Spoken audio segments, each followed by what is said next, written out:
minus present value of cash outflows and profitability index is present value of cash inflows upon present value of cash outflows. Normally, if we talk of appraising any project, a single project, both NPV and PI will give you same results. The decision criterion for PI is positive the PI, accept the if PI is more than 1 you accept the project. If PI is more than 1 you accept the project. When PI will be more than 1? Only when cash inflows are more than cash outflows. This ratio will give you more than 1 only if cash inflows are more or NPV is positive. Yeah, or you can say that NPV is positive. When so the decision criterion particularly for single project, both the methods will give you same result. Okay, if it differs, for example, if we take a project where cash outflows is, for example, with 1,20,000 and cash inflows is 1 lakh, and in another cash outflow is 1 lakh. Yeah, cash outflow. Sorry, this is inflow and this is outflow. And this cash inflow, for example, in that project is 1 lakh rupees and cash outflow is 80,000. What will be the NPV? This is project A and this is project B. What will be the NPV? 20,000 positive, 20,000 positive. But here PI will give you the decision criteria. Why? Because it will calculate the inflow on outflow. That's what sir has told upon. Regarding it will calculate the actual return on the investment. Now if you see what will be the PI over here. PI over here will be, and over here it will be 20 upon 120 and 20 upon 100. 20 upon, no sir, 20 just inflow and outflow. Okay, thank you. Yeah, inflow and outflow you have to take, no sir.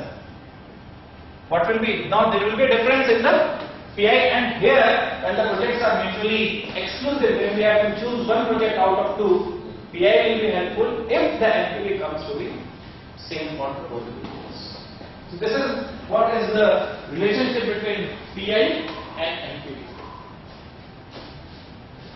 Now this is again a problem, the same problem. If you calculate the PI, you will find this is the payback period, the NPV, the PI of the project. Project machine 1, project 8. And the decision criterion may differ from one to other. But when the projects are mutually exclusive, PI will give you the proper results to take out if the NPV is contributing or NPV is coming. Next is the most commonly used rate is called internal rate of return. Now what is internal rate of return? Internal rate of return of a project is defined as a discount rate. It produces a zero NPV.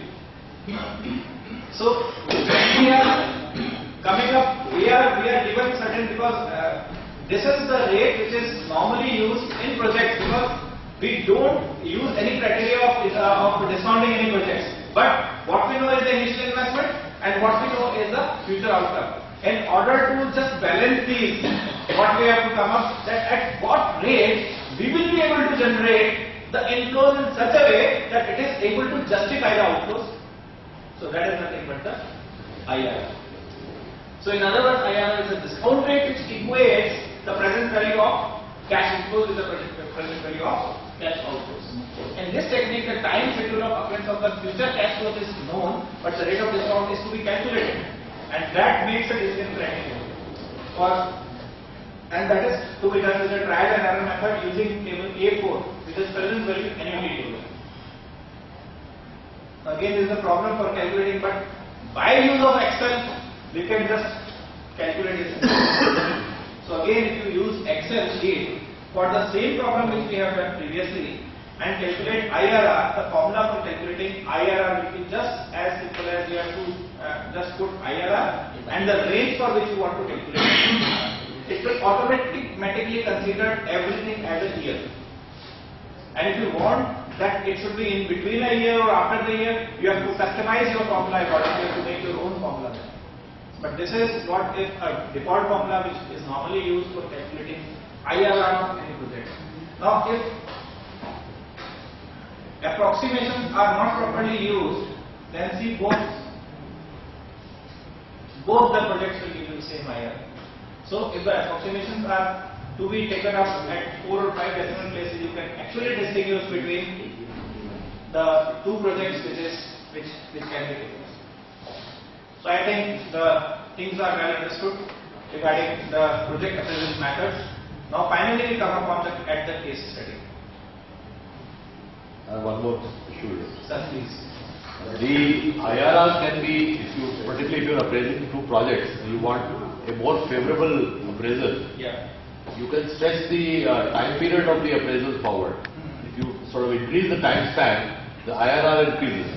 Sir, this technique is used when we are using IRR particularly for those projects which are having unequal lives. Because the concept of annuity is there, particularly in IRR when we are calculating with the use of tables. And one more technique is there further, which is called annuity value of future cash flows, which is used to evaluate the projects which are having unequal lives. Because there can be n number of examples. You can have difference in the initial investment. You can have difference in the life because the projects are dynamic in nature. What we come across. So the evaluation techniques are like that. So in the same way, what we have told is actually applied, and it's the same alternative method. You are mentioning when you want to compare project A versus project B. Yeah. Then you can apply what you are saying. Okay. I'm saying if I am looking at one project by itself, I can manipulate the IRR by increasing the time span Yes. of appraisal. It can. I can then show a higher IRR and therefore convince the institutions Yes. that you should give me the money by increasing the time span of it. But sir, again at that time, if you increase the time span particularly of that project, that will incur you cost also, which are associated with extension of the project. So if that particular cost associated with the extension of the project trades off with that in such a way that it gives you a positive thing, can go for it. Increasing the time span of the life of the project, in the sense of So two things are there. project will last how long. Yeah, two things are there. One more thing, if you are But I'm adding something, because when I want a Sir, zero NPV. sir, you are correct. Sir, there are guidelines how to decide the life of the plant. We cannot take any physical life. No, obviously. But this is- There should be physical life of the plant, Yeah. and there should be product market life of the plant. This is a There should reasonable be investment horizon of the firm, and even if you are taking 5 years, 10 years, the residual value will change. Terminal value will change. Because the plant which you are running, that after 10 years, the salvage value will be different. After 5 years, But Kapur sir is very bad at his place. You can So I can show the figures actually. You can manipulate the IRR. Assuming a zero, then residual value in both cases. Assuming the project actually finishes. Sir, when you come to the manipulation, you can manipulate the inflow of, we come as a result of the Sir, sorry sir, that cannot be done because that is again estimated keeping in mind certain norms and With the lifespan which you are going to set, that's also the historical data is there. historical data is there. On that basis only what you are saying is very very correct because on that basis only the lifespan and the life of any project or any plant is determined. That's what I'm saying. Yeah. I mean, that is, I think the historical data will come into play, and with the cash flow, that is going to decide by the. and even the financial institutions which you are going to approach for particular project, you cannot go for 50 years project. They will not accept it. They have their limitations. Sir, but that 10 years cannot be made 50, but 10 can be made 50. 10 can be made 12. Yeah. 5 can be made 7. It makes a huge difference. Of course. Particularly on technology projects. Exactly. You appraise a project over, the technology is changing very fast. Normally you say, I'll look at 5 years, maximum. Right? So you can make 5 into 7. Yeah. And nobody will be able to really sort of pull you down that why do you make it 7? So I believe the project is worth 7 years. But then you change your IR substantially because of that. Particularly a short duration project. But I think Let's say you are getting finance at 15%. At 15% per annum, the payback period is 50 years, right? So you get multiplied by agencies like IFC or whatever, KW, they give you money at 4%. Right? So have you covered this in this presentation? Sir, particularly this presentation is a very basic presentation which tells only about how to appraise a project. Because most of the participants are not even aware of the present value of the rupee. That's what I have explained just now. Sir, Just about the methods of because time constraint is very less. Even I have skipped out the most important thing, which is that risk analysis of the cash flows, because that is a realistic thing which has to be taken up. But otherwise, we would never have come upon that. Because just now, sir, I would request all of you to just go through the case study, a small case study review, which will not require more than half an hour to just 15 minutes to just cover up and take up the things. A real case study is there. Sumitji, please give one case study to sir also.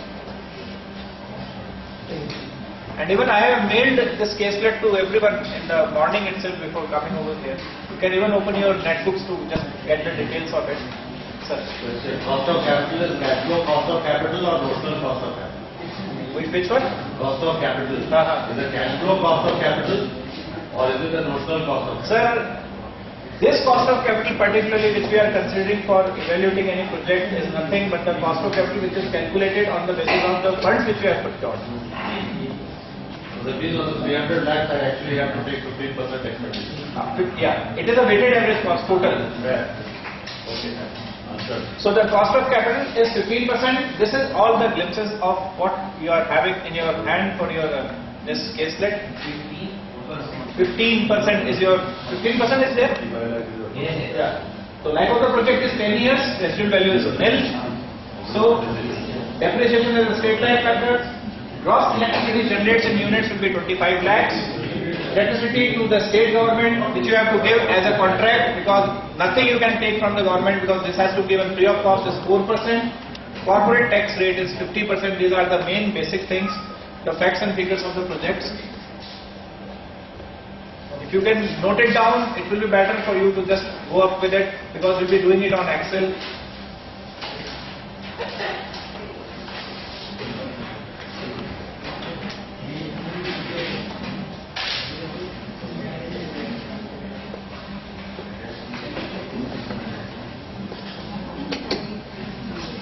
This is a widely circulated case which we all Faculty of Finance of our department used to go for in every class.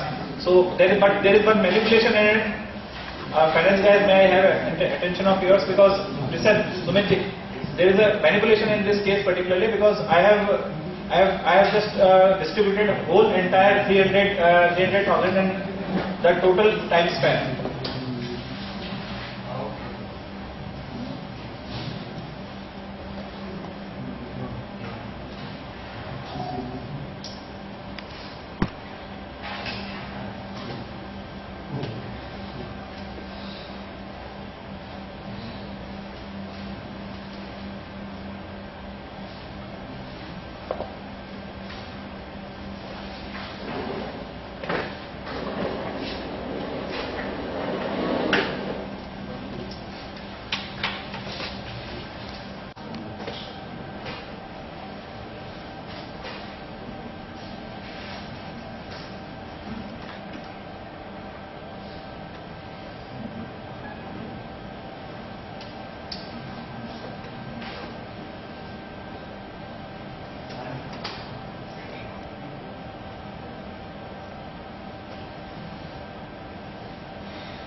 Is it 21 lakhs kilowatt?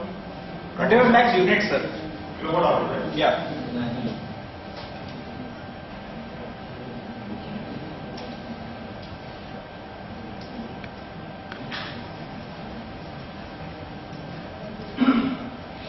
So 4% you are selling to the SEB.